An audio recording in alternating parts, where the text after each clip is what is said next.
everyone! Another day, another vlog! Ame! So for today's video guys, ay pupunta kami ng Fusion Alley sa May Manila.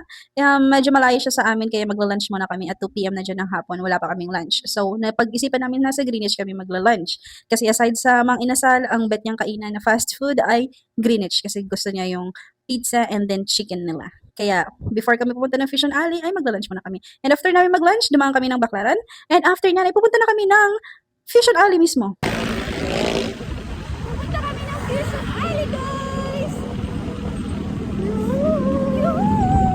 My driver, my sweet lover.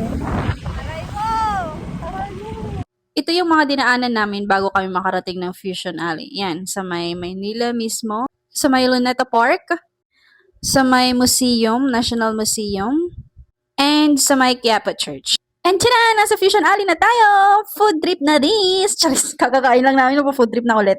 Para matry natin yung mga iba't ibang food dito na binibenta and then binavlog din ng ibang vlogger. Let's see and try kung masarap talaga siya. Maraming pagkain. Grabe, sobrang dami ng pagkain dito. Malulula kayo guys kung ano yung unahin mo kasi parang lahat masarap. Pero yung una talaga namin tinikman ay ito yung dessert ni Nayumi. Kasi lagi itong nadaan sa FYP ko eh. Try natin kung masarap. Ito din yung...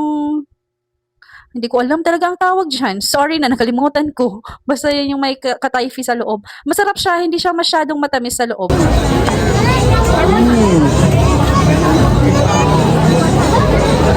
Sarap.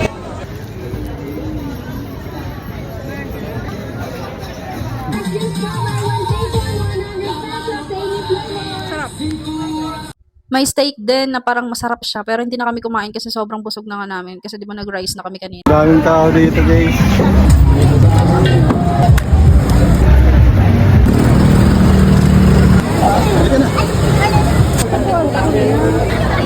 Malungkot na yung lechon eh. Beautiful, sweet and hot. Pipila tayo kay Insan.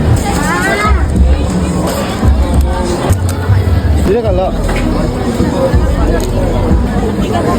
Masala.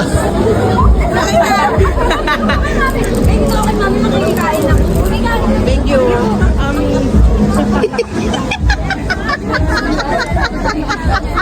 Uy! Kaya namimigay niya na yung panpuri.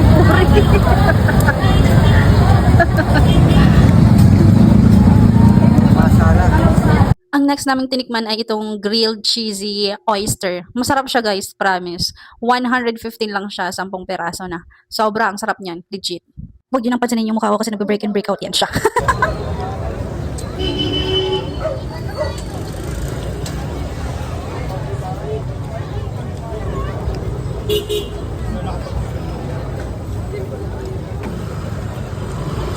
And lastly, yung tinikman namin ay inuki. Inuki ba yung tawag dito kung hindi ako nagkakamali? Ginigrilled siya and then sobrang sarap din ito. Sobrang haba din ng pila, grabe. Pinipilahan talaga siya. May cheese siya and then meron ding pwedeng spicy. Ganon. Sobrang sarap niya. Parang mga 10 out of 10.